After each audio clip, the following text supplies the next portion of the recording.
everyone, today I want to talk to you about a couple of tips and tricks for cutting very intricate dies.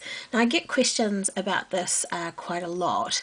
Today I'm going to be using my Big Shot, but most of these tips will hold true for a Cuttlebug if that's what you have instead of a Big Shot or any other die cutting machine for that matter. However, just remember that the Cuttlebug doesn't have quite as much cutting pressure as the Big Shot, and I have heard that machines like the Vagabond have even more cutting pressure than the Big Shot, so you might not need to use these tricks for those machines. But this is the kind of die that I'm talking about, these dies that have really small little pieces. So I'm just going to show you how I get really clean cuts using dies like this. So first I'm just going to run it through my Big Shot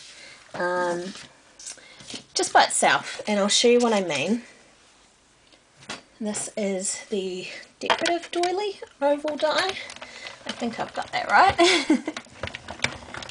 So I just run that through. And you can see that when, and I've done it off the cardstock a little bit, but when I pop this out, now, I mean, that's the first thing. It's difficult to pop out, so I'm going to show you how we can remedy that. But there we go. So I've got it out, but you can see that all those little bits of card, while they're cut through, they are pretty much jammed in there. So I'm going to show you how to fix that. Now, this is the first way, and this is how I used to do it, and then I'll show you my new way. All I've got is a thin piece of chipboard.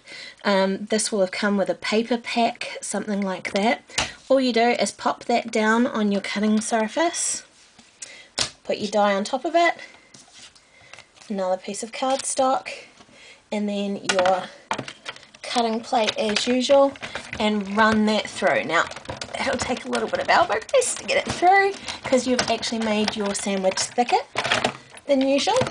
But once it comes out, first you can see that comes out really easily, and then hopefully I should be able to just bang that and get that out. Now, all those bits of cardstock are still in there, but this time I can get them out really, really easily. Whereas with the other piece, they're pretty much jammed in there, and even with a paper piercer it's quite difficult to get them out. These ones will just pop out, hold it in the right place, really easily, and you can get rid of those really simply. And you'll see that there's actually no cleanup to do on the die itself. Now, an even better way than using cardboard. Now remember, your machine is going to be different from my machine. So you might need two pieces of cardboard. You might need something a little thinner than this, so maybe some thin cardstock. It all depends on your machine. Everyone's going to be different. But even better than using cardstock is this beauty. I just got this recently. This is it's called the Cuttlebug metal adapter plate, I think, and you can get it at My Favourite Things. I'll give you a link. Now use it exactly the same way as you would any other piece of shim, and this is just fantastic for all those detailed dies.